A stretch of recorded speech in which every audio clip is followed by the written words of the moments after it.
예수께서 다시 두로 지방에서 나와 시돈을 지나고 데가볼리 지방을 통과하여 갈릴리 호수에 이르심에 사람들이 귀먹고 말 더듬는 자를 데리고 예수께 나와 안수하여 주시기를 간구하거늘 예수께서 그 사람을 따로 데리고 무리를 떠나사 손가락을 그의 양 귀에 넣고 침을 뱉어 그의 혀에 손을 대시며 하늘을 우러러 탄식하시며 그에게 이르시되 에바다 하시니 이는 열리라는 뜻이라. 그의 귀가 열리고 혀가 맺힌 것이 곧 풀려 말이 분명하여졌더라. 아멘. 먼저 부활주일이니까요. 미국 부활절 통계들에 대해서 한번 나누겠습니다. 부활절을 기념하고 이 즐기는 사람들 중에서 평균적으로 151달러를 지출을 한다고 합니다. 또 부활절을 맞이해서 이제 옷들을 구입을 하는데요. 새로 사는데요. 그 총액이 3.3 빌리언 달러. 그러니까 우리 원화로 따지면은 3조 원이 넘는 돈입니다. 엄청나죠? 캔디는 2.5 빌리언, 그러니까 2조 5천억 원이 넘게 팔리고요. 이 부활절 때문에 팔리는 계란의 수는 1억 8천만 개라고 합니다. 그리고 재밌는 거 하나가 있는데요. 81%의 부모님들이 자녀들이 이렇게 선물 받거나 갖고 있는 캔디나 초콜릿을 자녀들 몰래 먹는다고 합니다. 여러분들 부활절의 이 달걀, 그 다음에 부활절 이스터 버니에 대해서 얼만큼 알고 계시나요? 사실 저는 관심이 없었는데요. 제가 이 부활절 통계를 보면서 진짜 나도 잘 모르는데 라는 생각이 들어서 한번 찾아봤습니다. 그래서 여러 기사를 읽었는데요. 하나로 공식적인 부활절 이 에그헌트에 대한 달걀에 대한 공식적인 해답이 없더라고요. 그리고 부활절 토끼에 대해서도 이게 뭐 유래가 있고 뭐 전통적으로 이어지는 건 있지만 똑같이 동일하게 이것 때문입니다라고 말하는 그런 이야기는 없습니다. 예를 들어서 이런 거죠. 부활절의 영어가 이스터인데 이게 어떤 그리스 여신의 에오스트레라는 이름에서 이 이름이 옮겨지면서 이 이름의 이 지역에서의 달걀이 또 뭐 주가 됐던 그러한 풍습이 있었대요. 그래서 이 달걀이 뭐 이렇게 이스터로 이어졌다라는 설이 있고요. 또 제가 어떤 인터넷 백과사전을 찾아보니까 독일 루터란 교회에서 이 이스터 버니 토끼가 이런 캔디나 계란을 갖고 이렇게 사람들에게 찾아와 주는 그런 전통이 있었는지 그런 전통이 시작됐다라는 겁니다. 그래서 그게 미국 쪽으로까지 이렇게 이어지게 됐고요.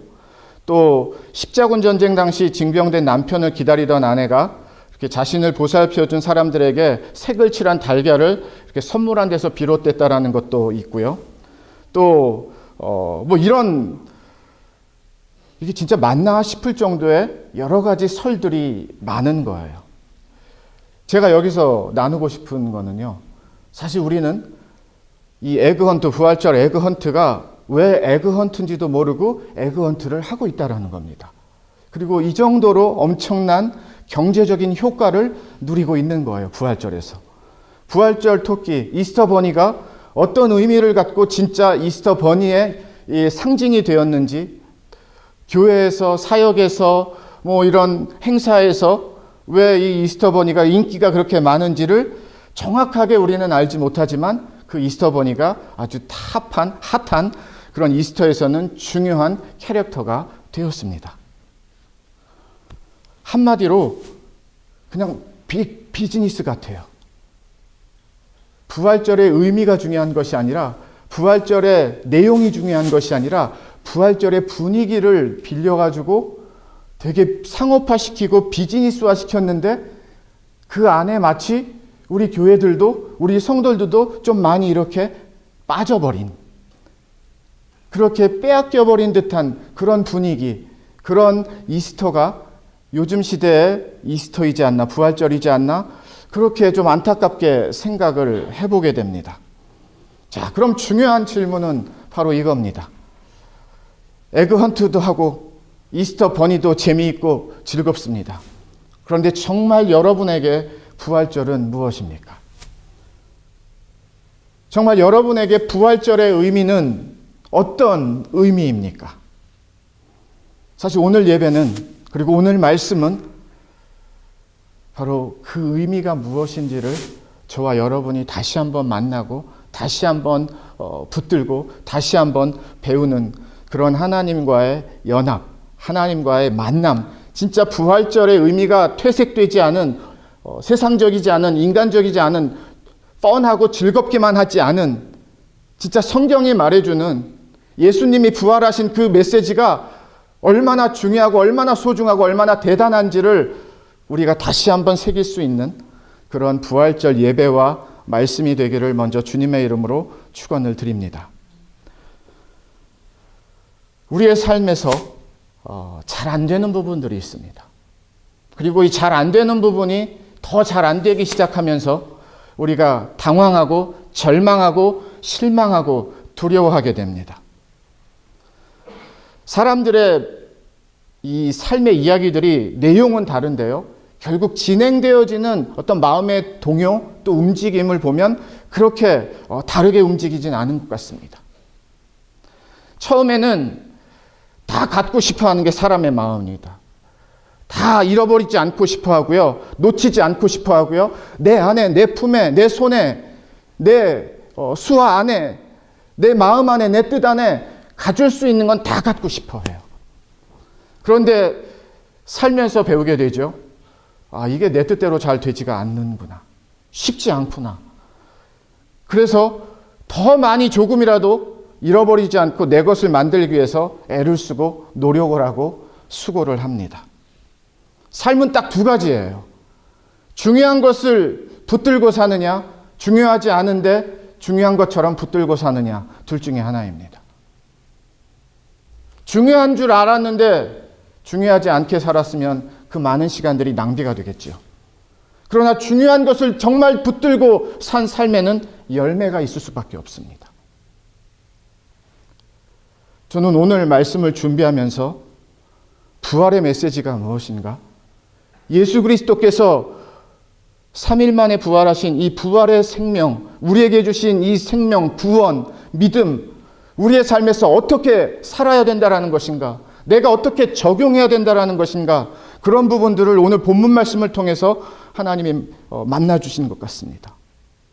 예수님이 지금 갈릴리 북쪽 지역에 이 사역을 하셨어요. 두로, 시돈, 데가볼리, 이게 다 이 갈릴리 북쪽 지역 이름들입니다. 그러니까 예수님이 사역하셨던 이 갈릴리나 사마리아, 조금, 그 다음에 유대 땅, 여기의 사역의 이 분위기하고 배경하고 좀 다른 분위기예요. 그렇게 외부 사역을 좀 하시다가, 외국 사역을 하시다가 다시 갈릴리 지역 쪽으로 돌아오시는 걸음, 그리고 갈릴리 호수에 돌아오셔서 오늘의 상황이 벌어지고 있는 겁니다. 32절을 보니까요, 사람들이 귀 먹고 말 더듬는 자를 데리고 예수께 나와 안수하여 주시기를 간구하거늘. 이 사람들이 누군지는 모르겠는데요, 지금 예수님에게 여러 사람들이 한 사람을 데려왔다라는 겁니다. 그리고 이 한 사람은 이 듣지를 못하고 말을 잘 못하는 사람이에요. 듣지를 못하니까 또 그렇게 말을 잘 못하겠죠. 그런데 예수님에게 나와서 안수하여 주시기를 간구하거늘. 사실 한글 성경에는 간구한다라는 동사를 썼지만 영어 성경에서는 베그, 거의 이제 구걸하다라는, 간절히 원하다라는 그러한 의미를 담고 있습니다. 그러니까 이 아픈 사람을 데리고 와서 예수님 한번 해주세요가 아니라 정말 예수님 부탁드립니다. 이 사람 좀 고쳐주세요. 이 아픈 사람 좀 고쳐주세요 하는 거라는 거예요. 이 사람들이 누구인가? 저는 궁금해지기 시작했습니다. 사실 다른 복음서에, 그리고 마가복음 2장에도요, 한 중풍병자를 예수님 앞으로 데려오려고 애를 쓰는 이 한 4사람, 5사람이 등장을 합니다. 그런데 예수님이 그때 너무 인기가 많으셔가지고 어느 집에서 사역을 하시고 말씀을 전하시는데 이게 다 사람들로 꽉 차는 바람에 들어갈 수가 없는 거예요. 그때 이 들것에 이 중풍병자를 들고 왔던 사람들이 오늘은 운이 없네. 오늘은 어떻게 안 되겠네. 오늘은 어떻게 우리가 할 수 있는 길과 방법이 없네. 뭐 이러면서 포기하고 내일 오겠습니다 하지 않고요. 어떻게 할까 고민을 엄청 한 것 같아요. 그 순간에. 집으로 다시 가? 내일 다시 와? 아니 저녁 때 다시 올까? 그런데 그들은 어떤 결정을 내렸는가 하면 지붕으로 올라가자. 그리고 지붕 기와 좀 이렇게 걷어내고 집 좀 걷어내고 바로 그 지붕에서 우리 이 친구를, 이 환자를 예수님 앞으로 조심스럽게 한번 내려보자라는 결론을 내려요. 대단하죠? 그리고 예수님을 만나게 해줍니다. 거기서도 사람들이었어요. 사실 그 동네도 갈릴리 동네였었거든요. 물론 갈릴리 동네가 뭐 이렇게 작은 타운은 아니었지만, 그런데 오늘도 사람들이라는 이름으로 등장을 하는데, 제 혼자 생각입니다. 그 사람들이 이 사람들이었나? 뭐 그런 생각도 한번 해봐요. 중요한 거는요, 우리의 삶에서 처음에는 다 갖고 싶어 하다가 다 내 것이고 싶은 거예요. 다 내 맘대로고 싶은 거예요. 그런데 삶의 상황들이 어렵거든요. 그러면서 우리가 겸손해집니다. 그리고 조금 성숙해져요. 그래서 어떤 결정을 내리는가 하면은요, 이거는 이제 나에게 필요가 없네 하면서 덜 중요한 것들을 버리기 시작을 합니다. 하나 둘씩. 처음엔 다 갖고 싶어 해요. 별로 중요하지도 않은데 뭐 대단한 것도 아닌데 일단 다 갖고 싶어 해요.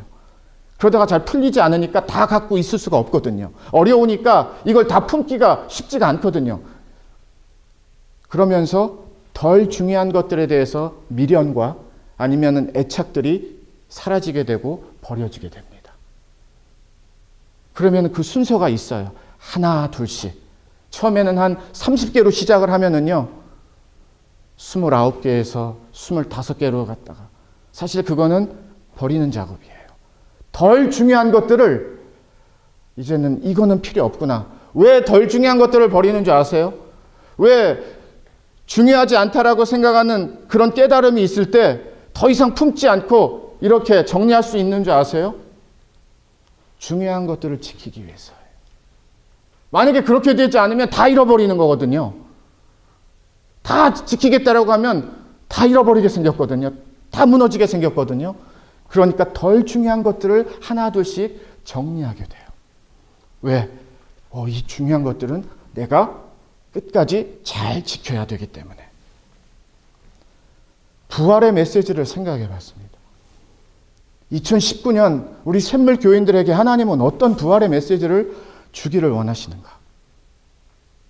그 힌트를 저는 오늘 이 사람들의 이 아픈 환자를 데려오는 모습을 보고 배웠는데요.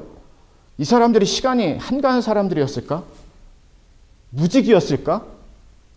그냥 돈 받고 하는 사람들이었을까? 진짜 어쩌다가 그냥 한번 해보지 하는 사람들이었을까? 도대체 이 사람들은 누구였을까? 이 사람들이 환자를 데리고 온 거거든요. 예수님에게로. 환자가 직접 막 이렇게 찾아오는 걸음이 아니에요. 물론 원했고 뭐 어려움이 있을 수는 있지만 사람들이 같이 도와서 분명히 온 걸음입니다. 예수님에게로. 그럼 이 사람들이 다른 것 할 일도 하고 비즈니스도 해야 되고 뭐 농사도 지어야 되고 뭐 집안일도 해야 되고 분명히 일이 있었을 거란 말이죠. 그런데 왜 예수에게 이 아픈 자를 데리고 왔을까?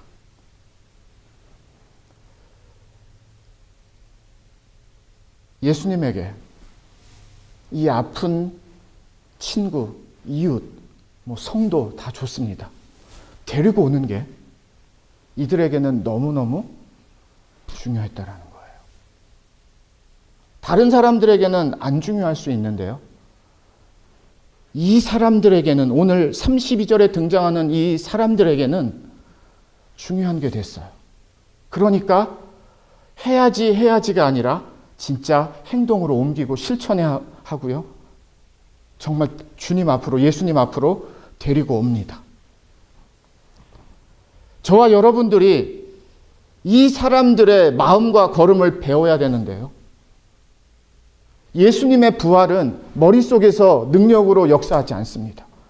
예수님의 부활은 우리의 삶에서 능력으로 역사하는 게 예수님의 부활이에요.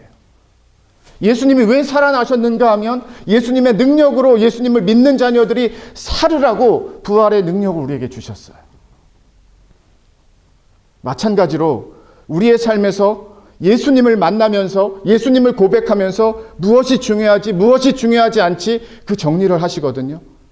무엇을 버려야 되지 무엇을 버리지 말아야 되지 그런 순간이 여러 번 찾아오거든요. 나에게서 소중한 것이 무엇이지, 우리 자녀들에게, 우리 부부에게, 우리 가정에게, 우리 교회에게 진짜 중요한 것이 무엇이지, 이런 중요한 질문들을 던져주시거든요. 그때 예수님이 등장하는 겁니다. 오늘 말씀에서 사람들이 이 아픈, 듣지 못하고 말을 잘 못하는 이 사람을, 이제 친구 같은 사람을 데리고 예수에게로 왔는데요. 얼마나 간절했고 절실했으면 구걸하듯하게 예수님 앞에 납작 엎드려서 안수 좀 해주세요.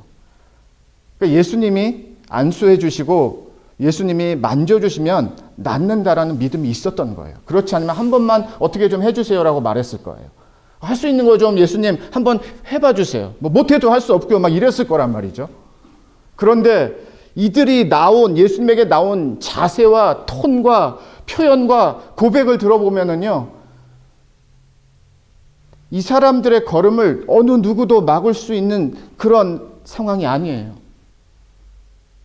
그래서 배그해요. 간구해요. 간절히 바래요. 간절히 원하고 요청하는 거예요. 예수님, 안수 좀 해주세요. 저와 여러분들의 삶에서도 그렇습니다. 덜 중요한 것부터 이제 중요한 것을 지키기 시작하면서 가장 마지막에 남는 게 가장 중요한 거예요. 만약에 3개밖에 내가 지키지 못한다고 하면은요, 나머지 갖고 있는 건 다 버리셔야 되는 거거든요. 그럼 그 3개가 나의 삶에서 가장 중요한 게 되는 거예요. 이 사람들에게서 배워야 되는 것이 바로 이 부분입니다. 예수님에게 왔는데 그냥 온 게 아니라 무엇을 가지고 왔어요? 가장 예수님께 드릴 수 있는 간절함을 갖고 왔어요. 이 사람들은 여러 가지 생각하고 여러 가지 준비하고 여러 가지 예수님 만나기 위해서 계획했을 거예요. 예수님 오신다 그럴 때. 그런데 환자를 데리고 온 것도 데리고 온 거지만 무엇을 갖고 같이 왔는가 하면 주님이 받으실 수 있는, 주님이 볼 수 있는, 주님이 느낄 수 있는 가장 간절함을 갖고 왔다라는 거예요. 자, 10개에서 하나로 우리가 정리를 하고 나머지 9개를 버려야 된다라고 하면은요, 그 하나가 여러분의 삶에서 가장 간절한 것이 되는 겁니다. 이것 없으면, 이것 아니면 거의 안 될 정도의 마지막 하나예요. 그게 어떤 건지는 모르지만 제가. 절실해진다라는 뜻은요, 간절해진다라는 뜻은 내 눈앞에 보여지는 소망이라는 가능성이 점점 내 눈에서는 사라진다라는 뜻이에요. 그렇기 때문에 절실한 겁니다. 그런데 그 절실함을 이루기 위해서는 그냥 내가 살던 대로 그대로, 내가 행하던 대로 그대로, 내가 즐기던 대로 그대로, 내 라이프 스타일 그대로, 그게 안 되시잖아요. 가족 중에서 누가 아프면 스케줄 다 조정이 돼야 되잖아요. 우리 권사님 가정과 같이. 환자를 위해서, 가족을 위해서 시간과 에너지가 케어와 돌봄이 함께 해야 되잖아요. 마찬가지로 간절한 것 때문에 삶이 달라지고 변하고 정리가 되고 버려지는 그러한 삶의 상황들이 있다라는 겁니다. 왜? 간절하니까. 절실하니까. 그런데 그 절실한 게 무엇이냐가 저와 여러분의 삶에 나의 인생의 이야기가 되고 있어요. 다른 건 몰라도 이거는 내가 절대로 놓칠 수 없다라는 그 마지막 하나, 그게 여러분의 삶을 말해주는 겁니다. 그런데 오늘 보니까 어떤 역사가 일어났는가, 예수님에게 데리고 왔을 때 무슨 사건이 벌어졌는가 봤더니 예수님이 이들의 절실함을 받으시는 거예요. 예수님이 이들의 절실함을 아시는 거예요. 그래서 예수님이 아마 여러 무리가 있었는데요. 여러 사람들이 있었는데 따로 이 아픈 사람을 데리고 따로 어디로 가셨어요. 그리고 예수님의 손으로 이렇게 귀에다가 넣으시고 침 이렇게 손에다 뱉어가지고 그 침을 이 아픈 사람의 혀에 대는 장면이 있습니다. 그냥 읽으시면 뭐 이렇게까지 하셔야 되는가, 조금 비위생적이다 이러실 수 있는데, 사실 이 시대에는 이런 치료가 좀 있었다라고 하네요. 제가 공부를 해보니까. 이게 아주 이상한 치료 방법은 아니었다랍니다. 이 침을 이용해서 이렇게 낫게 하는 것들이. 사실 그게 중요한 게 아니고요. 지금 여러분의 삶에, 여러분의 가정에, 여러분의 일터에, 여러분의 자녀들에게, 그리고 우리 교회에게 부활절 예배를 통해서 하나님이 다시 부활하게 하시는, 부활의 능력으로 임하시는, 부활의 메시지로 임하시는, 부활의 인도하심으로 허락하시는, 그게 과연 무엇일까? 그게 저의 고민 아니었겠습니까? 저의 한 주간의 기도 아니었겠습니까? 어쩌면 내 눈앞에서 홍해가 갈라지듯이 이 어려운 일들이 기가 막히게 해결이 되고, 이 힘든 상황이 하루아침에 그냥 좋은 호전되는 상황으로 변화가 되고, 잘 안 될 것 같았던 그러한 막혀있던 상황에서 돌파구가 열려버리고, 그러면 얼마나 좋겠습니까? 아니, 사실 그러기를 바라기도 하고요. 그런데 오늘 말씀에서는요, 하나님이 그것보다 우리의 삶에서 무엇을 부활하기를 원하시는가, 다시 살아나게 하기를 원하시는가, 다시 하나님의 마음, 하나님의 믿음, 하나님을 향한 믿음, 하나님을 향한 고백으로 우리가 일어나기를 원하시는가?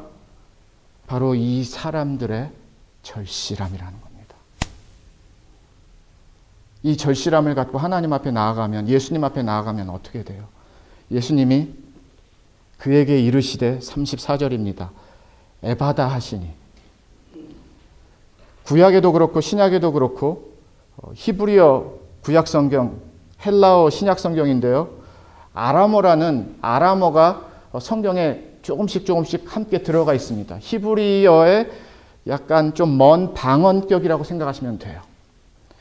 또 다른 예를 신약에서 들으면은요, 혹시 회당장 야이로의 딸을 살리실 때 예수님께서 그 딸에게 달리다굼 하셨어요. 어린 소녀야 일어나라, 이런 뜻이 있거든요. 그리고 예수님이 십자가에 마지막으로 못 박히시고 또 이렇게 숨을 거두시기 전에 엘리 엘리 라마 사박다니, 이런 말씀하셨습니다. 나의 하나님 어찌하여 나를 버리셨나이까. 이것도 아람어예요. 달리다굼도 아람어고, 오늘 34절에 있는 에바다라는 이 단어도 아람어입니다. 그 당시에는 좀 사용되었던 언어들이에요. 갈릴리 지역에서는. 그런데 이게 에바다라고 하면 무슨 뜻인지 우리가 모르잖아요. 그래서 성경이 가르쳐 주는데요. 열리라. 영어 성경에서는 be opened. 그러니까 열어라가 아니라 열려진다라는 거예요. 무언가를 통해서. be opened. 열려지게 되어져라. 엄밀하게 따지면 그게 더 맞아요. 예수님이 이 환자를 함께 하시면서 귀에 손가락을 넣으시기도 하고 침을 혀에 대기도 하시면서 하나님을 향해서 탄식하면서 기도를 하시는데요. 그리고 한마디 예수님이 크게 외치셨는데요. 그게 에바다. Be opened. 열리라. 지금 이런 상황과 이런 역사와 이런 지금 기적이 이제 벌어지는데요. 과연 어디서부터 시작이 됐는가? 무엇으로부터 시작이 됐는가? 누구에게서부터 시작이 됐는가? 어떻게 시작이 됐는가를 잘 볼 수 있는 믿음의 눈이 우리의 믿음의 오늘의 예배의 눈이 되기를 주님의 이름으로 축원을 드립니다. 이것저것 중요한 거 너무 많아요. 저와 여러분들이 지키고 싶고 챙기고 싶고 빼앗기지 않고 싶은 거 아주 많이 있습니다. 근데 오늘 말씀을 통해서 도전을 드리고 싶고요. 오늘 말씀을 통해서 다시 한번 믿음이라는 것을 생각드리고 싶은데요. 그게 뭐냐 하면 이 절실함이라는 것은 내 손에 있는 게 아니에요. 내가 이렇게 쥘 수 있는 게 아니에요. 그런데 주님 앞에 이 절실함을 갖고 왔더니 간절함을 갖고 왔더니 그래서 좀 해주세요 주님 무릎 꿇었더니 이 절실함 안에서 기적과 역사가 일어나기 시작을 합니다. 열리라. Be opened. 에바다. 이렇게 나누고 싶어요. 열려져야 되는 에바다의 이 단어 뜻과 같이 지금 우리의 삶에서 여러분의 가정에서 또 여러분의 이 가정의 이야기에서 뭐 비즈니스도 그렇습니다. 뭐 배움에 있는 우리 학생들도 그렇습니다. 열려져야 되는 이 문, 만약에 이런 게 정말 필요하다, 원한다, 하나님께 기도한다. 저는 그게 오늘 하나님이 우리에게 주시는 부활의 메시지라고 믿습니다. 무슨 뜻인가 하면은요,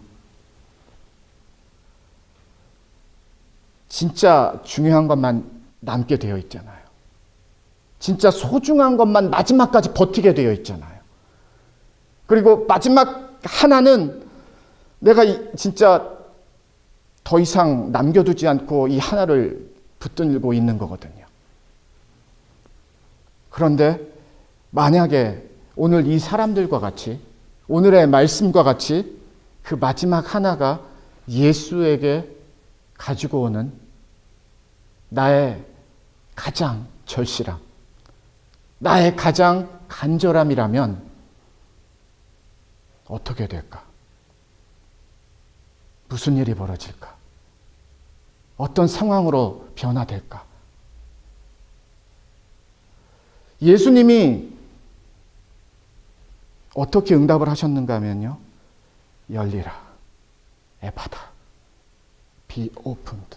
그러니까 뭔가 닫혀있다라는 의미겠죠. 그런데 그게 열려지는 거예요. 예수 그리스도의 부활이 능력과 생명이 저와 여러분에게 다시 강한 은혜와 생명과 능력으로 임하면서 예수 그리스도의 메시지가 우리 안에서 선포가 되어지는데, 만약에 그 선포가 오늘 예수님이 이 환자를 고치시는 선포와 같이 에바다라는 선포를 하신다면 나의 삶에, 우리 가정에 어떤 변화가 일어날 것인가? 어떤 역사가 이루어지는 것인가?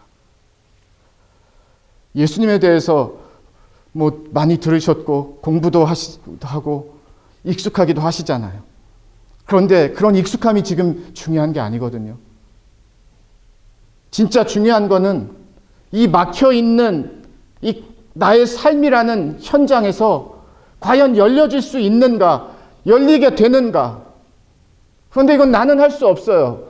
나는 능력이 없어요. 그럼 무엇을 할 수 있는가? 예수 그리스도 앞에 간절함을 갖고 애절함을 갖고 나오는 거예요. 그게 부활의 메시지예요. 예수가 살아있으니까, 예수 그리스도의 능력이 있으니까, 예수가 우리 가운데 함께 하니까, 예수가 역사하니까.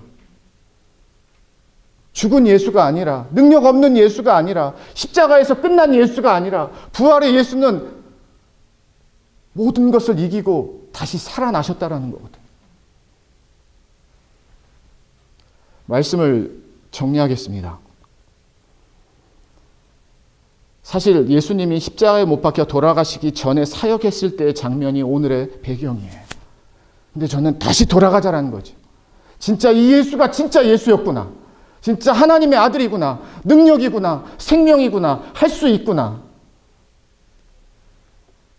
그러면 오늘의 부활절 예배가 그냥 또 다른 한 분의 예배로 그냥 끝나지 않고 우리의 삶에서, 우리 교회에서, 우리 샘물 가정들에게서 다시 살아 역사하는 부활의 메시지가 되기 위해서 하나님은 우리에게 어떤 말씀을 주시는가, 어떤 도전을 하시는가, 여러분이 갖고 있는 중요하다라는 것도 중요한데, 그런데 주님 앞에 그런 것보다 여러분의 지금의 간절함, 그건 누가 대신해 줄 수 있는 간절함이 아니에요. 누가 대신 사주거나 빼주거나 나눠주거나 할 수 있는 애절함, 간절함이 아니에요. 그건 내 것이에요. 나만 느낄 수 있단 말이에요. 나만 그렇게 고백할 수 있단 말이에요. 이 상황 앞에서, 이 문제 앞에서. 그런데 다른 것 중요한 것보다 이 간절함을 갖고, 이 애절함을 갖고 오늘의 말씀에 치유를 받은 자와 같이 예수님에게 나 가지고 온다. 예수님 앞에 이걸 드린다. 저는 그게 바로 부활의 메시지와 능력이 우리의 삶에서 증명이 되어지는, 살아계신 예수 그리스도를 만나고 경험하는 그런 믿음의 이야기가 되는 줄 믿습니다. 아멘. 경제적, 자녀, 부부, 가정, 비즈니스, 공부, 관계, 건강, 내용은 다 다른데요. 우리의 삶에 간절한 순간은 오게 되어 있습니다. 애절한 순간도 오게 되어 있고요. 너무너무 무릎 꿇을 수밖에 없는 순간도 한 번 이상씩은 오게 되어 있습니다. 저는 이때의 간절함과 이때의 애절함이 저와 여러분들이 가장 마지막으로 포기하지 못하는 예수 그리스도를 향한, 예수 그리스도에게 나아가는 가장 소중한 믿음의 걸음이 되기를 주님의 이름으로 축원을 드립니다. 마가복음 10장에 보면은요, 부자 청년이 나옵니다. 아주 신실한 청년이에요. 출세해가지고 젊었을 때부터 우리식으로 표현하면 장교되고 5급 공무원 되고 막 이런 청년이에요. 그래서 예수님에게 구원을 받으려면은 제가 어떻게 해야 됩니까? 막 이렇게 물어요. 예수님이 계명 다 지키라고 했는데 다 지켰습니다.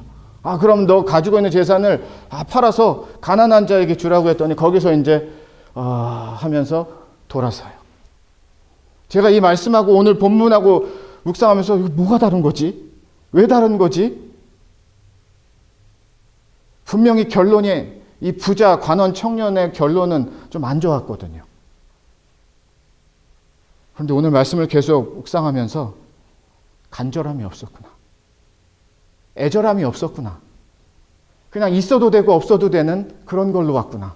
하나님, 예수님 주시면 너무 좋고요. 제 이 화려한 경력에 진짜 꽃과 같이 이루어지는 좋은 훈장이 될 것 같습니다. 그걸 위해서 예수에게 온 걸음이었구나.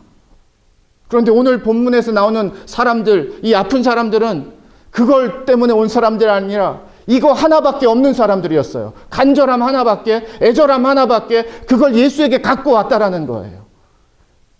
예수가 누군데? 저와 여러분의 삶에서도 마찬가지입니다.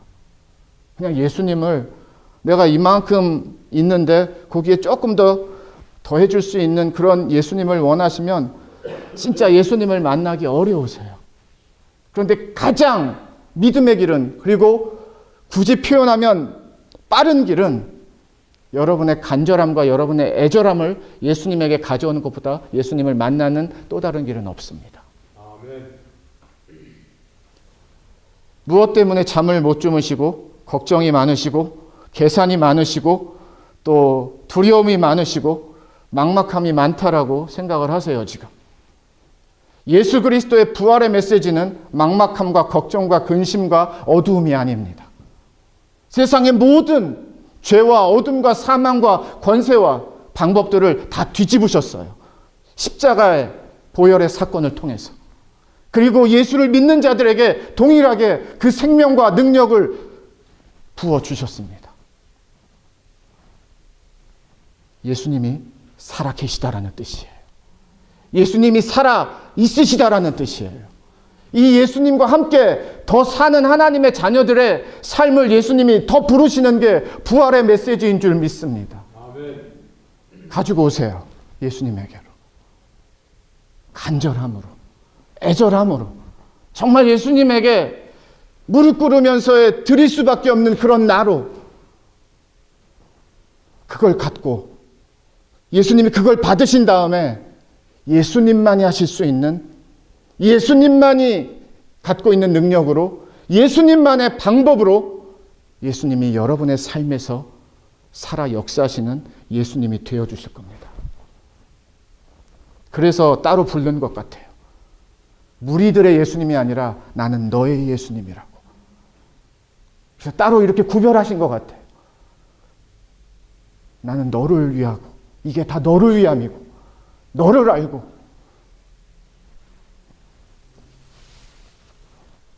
예수님이 진짜 살아나셨습니다는요, 사실 부활절 예배에서의 고백뿐만이 아니라 저와 여러분의 삶의 현장에서 살아있는 고백이 진짜 예수님이 살아나신 겁니다. 잘 돌아보시고 지금 내가 간절함으로, 애절함으로 주님 앞으로 갖고 나아가야 되는 게 무엇인가? 다른 것도 소중한데 나의 이 애절함과 간절함의 이 소중함은 어느 것과 비교해도 뒤지지 않아요. 바로 그걸 갖고 주님 앞에 나아갈 때에 오늘의 주인공이 이 아픈 자가 아니라 여러분이 되는 거예요. 그리고 주님께서 말씀하시겠죠. 에파타, be opened, 열리라. 이 말씀의 능력을 만나는, 부활하신 예수 그리스도의 능력을 경험하는 하나님의 가정과 하나님의 자녀들이 되시기를 다시 한번 주님의 이름으로 축원을 드립니다. 기도하겠습니다. 예수님만을 생각하는 교회 발란시아 성목교회는 25,222 와일리 캐년 로드에 있으며 전화번호 661-219-5434, 웹사이트는 www.샘물.org입니다.